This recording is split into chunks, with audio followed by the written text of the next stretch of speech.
Olá, seja bem-vindo a mais uma videoaula. Nessa videoaula vamos falar sobre sensores. Vamos entender o que são esses componentes e por que eles são tão importantes para o sistema inverter, beleza?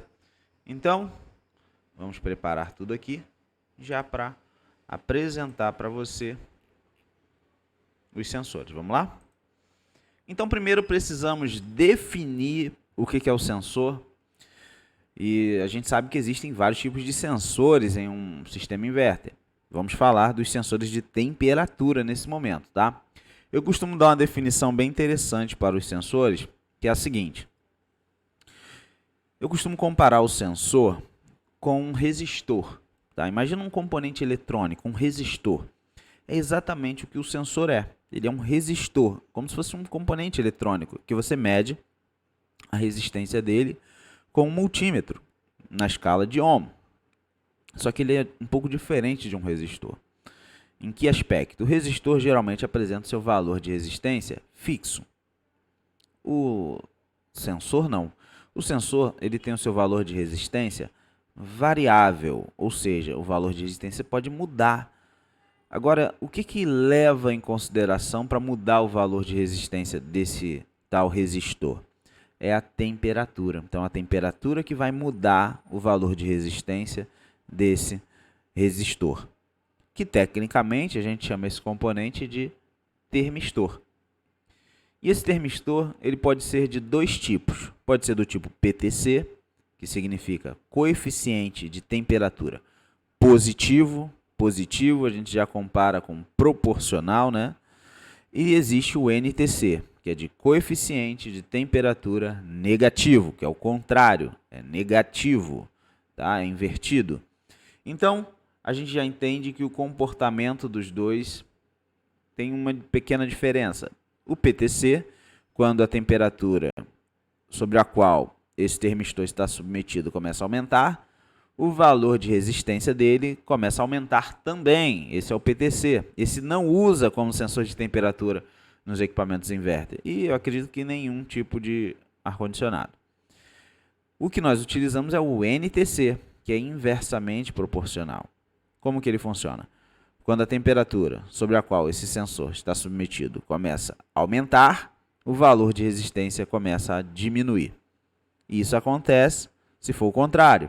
Se a temperatura começar a baixar, o valor de resistência desse sensor começa a subir. Então, isso é uma característica dos sensores NTC, que são eles que nós usamos para os ar-condicionados, né, que nós testamos nos ar-condicionados inverter. Tá bom? Agora, precisamos saber também que, já que esses sensores são variáveis, precisamos ter um valor nominal para determinar qual é o valor dele. E o valor nominal de um sensor é determinado a uma temperatura de 25 graus. E cada equipamento, principalmente cada fabricante, trabalha com sensores de valores nominais diferentes. E para facilitar o entendimento e também para que você já possa até mesmo fazer alguns testes, existe a tabela. O que a tabela traz? Para cada temperatura que o sensor está submetido, nós podemos identificar um valor de resistência. Então, vamos botar a tabela na tela para que você possa acompanhar. Então, nós temos aqui a tabela representando aí os 5 valores dos sensores que existem no equipamento da LG Inverter. São 5 sensores. Gabriel, estou vendo 4 tabelas. É porque o sensor ambiente ele é igual tanto na unidade externa quanto na interna, por isso que só colocaram uma única tabela. Mas nós temos aqui as tabelas dos 5 sensores que nós temos em um equipamento inverter. E não são todos do mesmo valor. Muito interessante saber isso. E aí, para isso, vamos começar falando do sensor ambiente. Vamos entender aqui a tabela do sensor ambiente. Vamos colocar ele aqui em foco para que você possa ver. Vamos dar mais um zoom aqui. Pronto, vamos falar do sensor ambiente primeiro. Observe que o sensor ambiente é o mesmo que é aplicado no ambiente interno e é o mesmo que é aplicado no ambiente externo, tá? É o mesmo sensor. Observe que existe uma tabela onde nós temos ali no canto a temperatura, vamos marcar aqui para que você possa ver, tá? Então eu tenho aqui, ó, nesse canto aqui, eu tenho a temperatura, olha aqui, ó, temperatura, ok? E logo do lado nós temos a resistência, olha que interessante. Então, para cada temperatura, nós temos um valor de resistência. E observe que a 25 graus, nós temos o valor nominal. Olha aqui, a 25 graus, temos o valor nominal. Que, no caso, é 10K, 10.000 ohms. Esse é o valor nominal de resistência para esse sensor. E conforme a temperatura vai aumentando, observe que a temperatura vai aumentando, conforme a temperatura aqui ela aumenta, né? A gente vai descendo a tabela, o valor de resistência tende também a ir caindo, né? Então é o inverso, tá? Então é muito importante a gente saber disso, até para você mesmo executar um teste, tá? Juntamente com o valor de temperatura e de resistência, essa tabela também conta com o valor de tensão que nós encontramos normalmente em cima dos sensores. Então, se você pegar o seu multímetro na escala de tensão contínua, tá? Com o seu multímetro na escala de tensão contínua, você ainda é capaz de testar para saber se a placa e o sensor estão trabalhando em conformidade com o sistema, através da leitura da tensão contínua em cima do sensor, que não pode passar, não pode chegar, na verdade, a 5 volts, né, como a gente pode ver, e trabalhando numa faixa aí de 25 a 30 graus, que é uma temperatura ambiente, a gente encontra aí de 2,5 volts, né, de 20 a 30 graus, até 1,9 de tensão aplicado a esse sensor ambiente. E esse teste ele é muito legal, eu gosto muito de fazer esse teste da tensão, porque esse teste ele me ajuda a determinar algumas coisas. Por exemplo, se você observar que essa faixa de tensão é o mesmo para o sensor de serpentina, olha aqui, o sensor de serpentina também tem um valor bem aproximado de tensão, né? Por isso que é um teste que eu acho muito legal de se fazer, porque isso independe do valor da resistência, tá? Que a gente vai ver nas aulas na máquina, tá? E aí, essa é a tabela do sensor ambiente. Temos do lado a tabela aqui, como eu mostrei, do sensor de serpentina, do tubo do evaporador, que ele é de 5K a 25 graus, né? Então, a 25 graus, observe que ele já tem um valor de 5K, tá? Então, isso é muito interessante para os testes, né, que você precisa fazer. O único cuidado que a gente tem que ter é vindo aqui para o final, podemos observar que nós temos o sensor de descarga. O sensor de descarga, ele já tem, que é o último ali da tabela, né, o sensor do tubo do compressor, ele já tem um valor diferenciado, ele tem um valor mais alto. E costuma ser assim, todo sensor de descarga costuma ser um valor nominal mais alto. Então, aí já não dá para ter aquela regra da tensão, que é igual para todos os outros, né? Mas a gente consegue saber que também nele a tensão aplicada ali do sensor, né? Ela fica mais próxima de 5 volts quando o sensor está em 25 graus. Como você pode conferir aí, né? Está ali 4,5, né? E ele apresenta 200K de resistência a 25 graus. Tomem muito cuidado quando vocês forem testar, porque às vezes tem multímetro que não, principalmente alicate amperímetro, que não atinge esse valor de resistência. E aí observe se o seu instrumento de medida consegue atingir esse valor, tá? E observe que conforme vai se mudando a temperatura, vai também alterando o valor de resistência. Quanto mais frio, maior o valor. Quanto mais quente, menor é o valor. Muitas das vezes, você precisa testar o sensor também em outras temperaturas. E aí, para isso, você precisa submeter ele a diferentes temperaturas. E bom é utilizar aí um copo com água, onde você regula qual temperatura você quer que esteja. Ok? Mas vamos seguir aqui na aula. Vamos aprender um pouco mais sobre os sensores.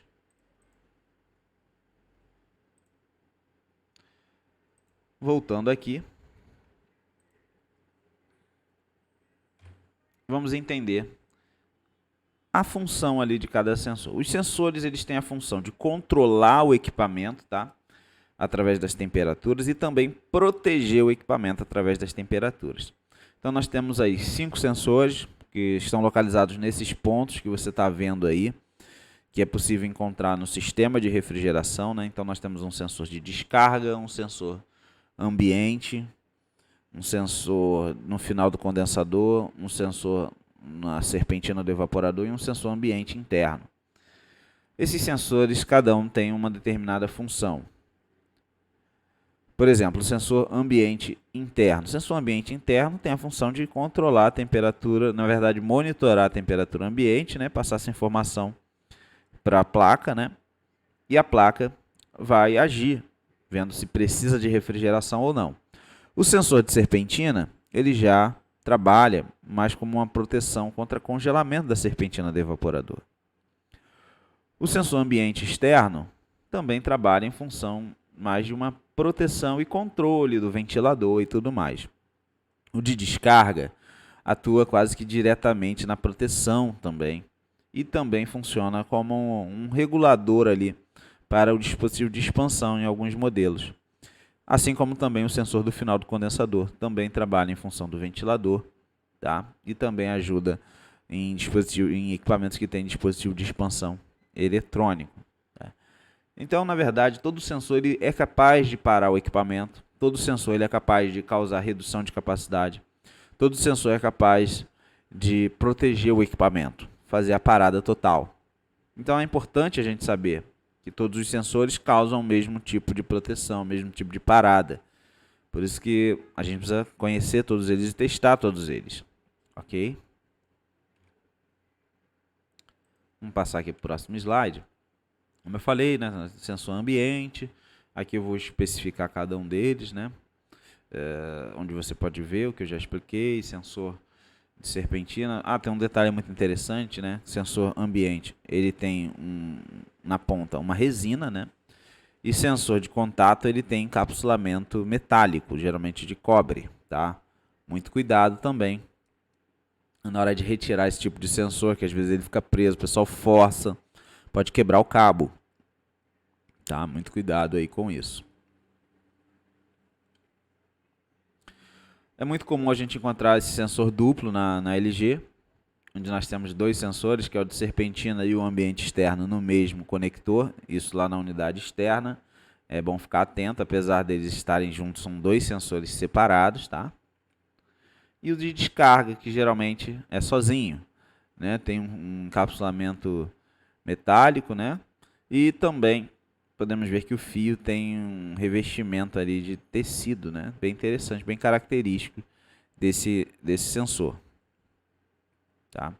E aqui vai, né, o local de cada sensor. Né? Aqui eu estou dando um exemplo para vocês, né? Sensor ambiente interno, sensor de serpentina que vai no evaporador, sensor ambiente que vai na frente do evaporador sem entrar em contato com nada.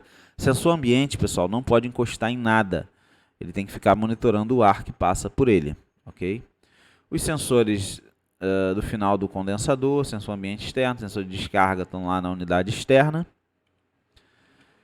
E aqui a gente pode ver algumas funções de proteção. Tá? Por exemplo, dependendo do equipamento, funcionamento normal até 90 graus na descarga. Mais do que isso, já inicia processo de proteção, começa a reduzir a capacidade do compressor para reduzir essa temperatura.